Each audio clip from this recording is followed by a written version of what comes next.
이른 아침 주의 사랑을 힘입어 기도의 자리에 나오게 하시니 감사합니다. 태산을 넘어 험곡에 가도 주께서 빛이 되어주시면 우리가 길을 잃지 않을 것을 확신합니다.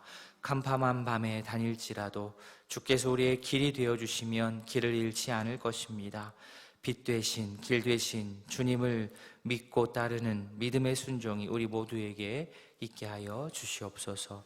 주께서 새로운 하루를 허락해 주셨으니 참되고 의미 있게 오늘 하루 주님의 사랑 나타내고 또 베풀게 하옵소서. 감사드리며 예수님의 이름으로 기도합니다. 아멘. 함께 보실 하나님의 말씀 열왕기상 13장 1절부터 10절까지입니다. 구약성경 536면 열왕기상 13장 1절부터 10절까지 말씀 한 절씩 교독하겠습니다. 보라, 그때에 하나님의 사람이 여호와의 말씀으로 말미암아 유다에서부터 베델에 이르니 마침 여로보암이 제단 곁에 서서 분향하는지라.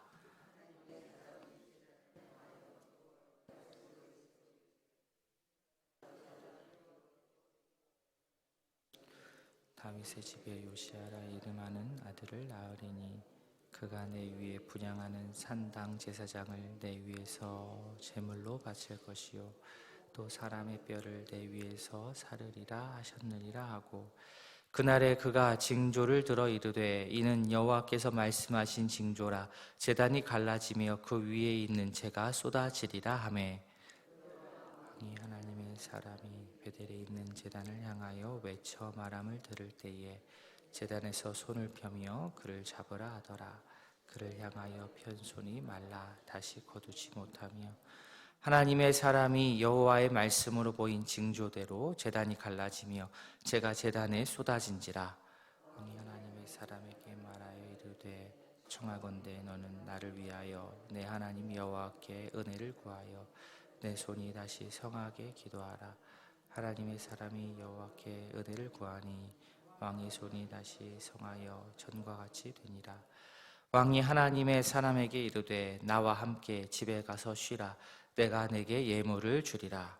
하나님의 사람이 왕께 대답하되 왕께서 왕의 집 절반을 내게 준다 할지라도 나는 왕과 함께 들어가지도 아니하고 이곳에서는 떡도 먹고 물도 마시지 아니하리니 이는 곧 여호와의 말씀이 내게 명령하여 이르시기를 떡도 먹지 말며 물도 마시지 말고 왔던 길로 되돌아가지 말라 하셨음이니이다 하고, 이에 다른 길로 가고 자기가 베델에 오던 길로 되돌아가지도 아니하니라. 아멘.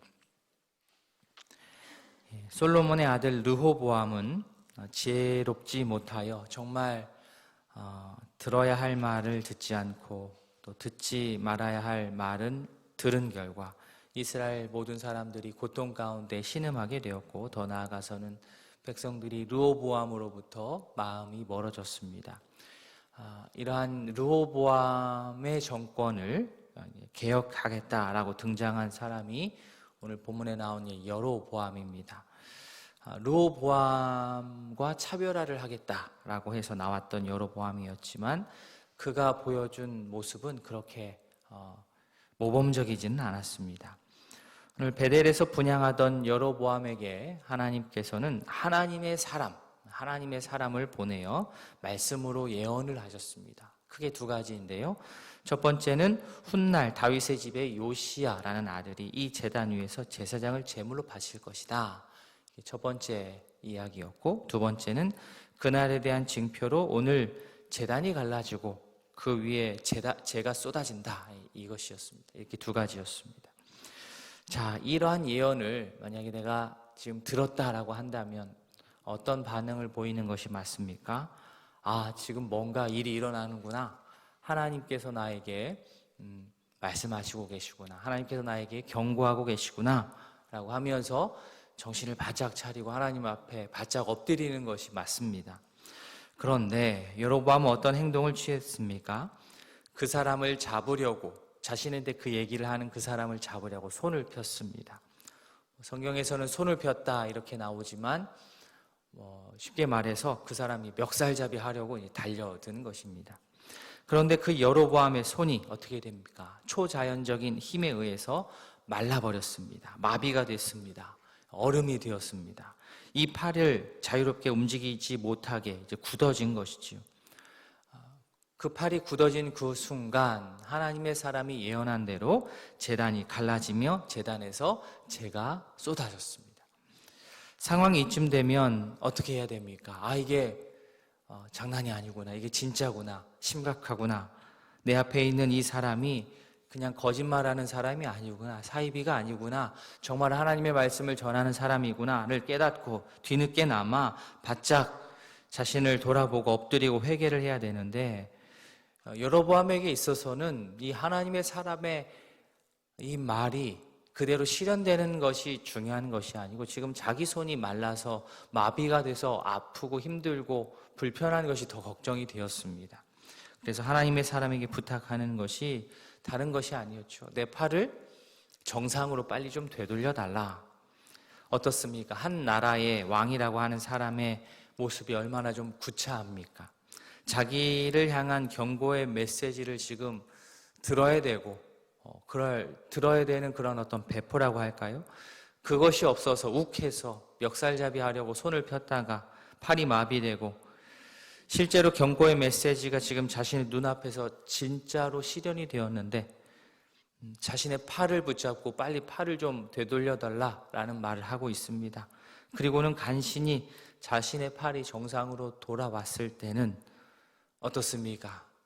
그때라도, 그렇게 늦었을 그때라도 정신을 차리고 회개의 무릎을 꿇었어야 되는데 여로보암은 여전히 그 마음을 돌이키지 않고 어떻습니까? 자기에게 있는 힘을 가지고 자기에게 있는 권력을 가지고 도리어 이 하나님의 사람이라는 이 선지자를 회유했습니다. 7절에 나오지요. 나와 함께 집에 가서 쉬라. 내가 너에게 예물을 주리라. 지금 누가 누구에게 호의를 베풀 때가 아닌데 지금 정신을 차리지 못하고 있습니다. 여로보암은 이스라엘을 개혁할 수 있는 개혁자로서 보냄을 받은 사람이었는데 오히려 지금 자기 자신이 개혁의 대상이 되고 말았습니다. 자기 자신을 되돌아보지 않고 끝까지 반성하지 않고 무작정 살려만 달라고만 하면 그 사람에겐 더 이상 기회가 주어지지 않습니다. 하나님께서 선지자를 통하여서 이렇게 경고하시고 선포하는 것, 말씀을 선포하는 것은 너는 이미 끝났어. 너는 이미 끝이야. 앞으로 잘 해봐야 너는 끝났어. 기회가 없어. 라는 뜻이 아니고 정말 이 정도의 간곡한 외침을 듣고 제발 돌이키기를 원하는 그런 마음에서, 아버지의 마음에서 강력한 경고를 그에게 주신 겁니다. 우리가 성경을 쭉 읽다 보면 여로보암의 길이라는 단어를 만나게 됩니다.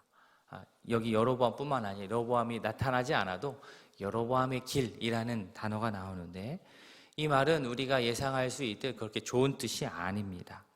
한 예를 들자면 15장으로 가서 34절에 바하사가 여호와 보시기에 악을 행하되 여로보암의 길로 행하며 이렇게 여로보암의 길로 행하며 그가 이스라엘에게 범하게 한 그 죄 중에 행하였다. 좋은 뜻이 아닙니다. 여로보암의 길이 곧 악을 행하는 길의 대명사가 되었습니다.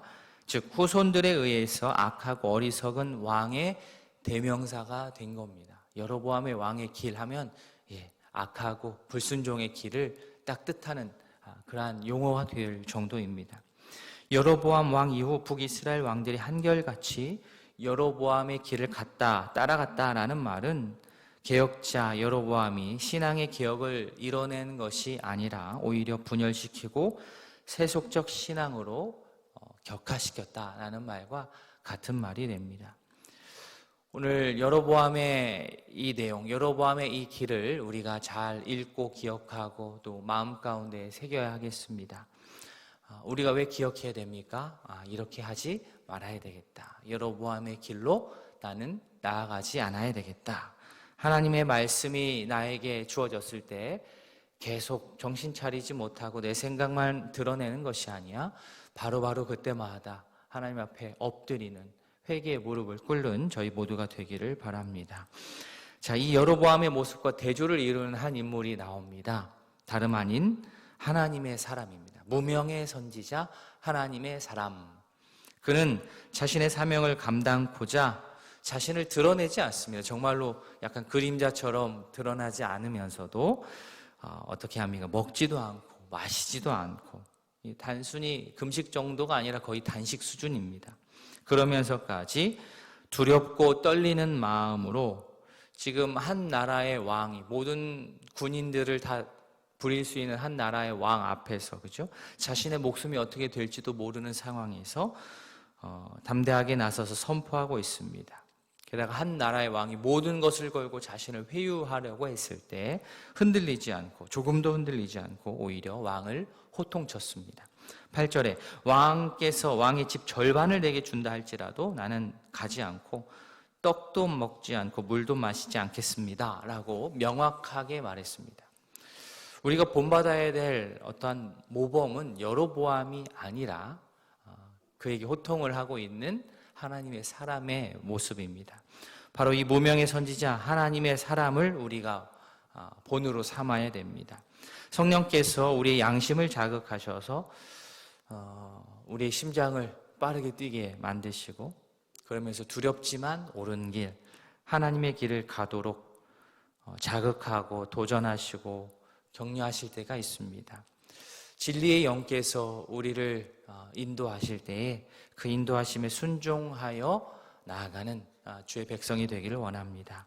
이 새벽 다 함께 기도하실 때에 여로보암의 모습을 거울 삼아서 심판의 전달자가 오히려 심판의 대상이 될 수 있다는 사실을 기억하고 우리도 그렇게 될 수 있는 연약함이 있음을 인정하고 겸손하게 하나님 앞에서 나를 돌아보며 기도하기를 원합니다. 무엇보다도 우리 속에 신앙의 양심을 자극하여 우리의 무뎌진 신앙의 칼날을 날카롭게 하시는 성령님의 인도하심을 기꺼이 우리가 환영하고 받아들이는 진정한 주님의 백성들 다 될 수 있길 진심으로 소원합니다. 아멘.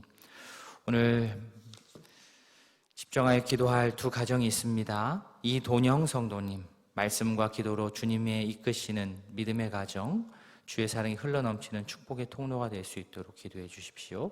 권정욱 집사님 가정, 가정의 평안과 건강, 하나 되는 마음으로 주님께 존귀하고 인정받는 부부 될 수 있도록 기도해 주십시오. 오늘 말씀을 기억하면서 또 환우들의 건강과 회복을 위해서 오늘 저녁에 있을 금요 기도회를 위해서 또 각자의 기도 제목으로 주님께 나아가도록 하겠습니다. 다 함께 기도하시겠습니다.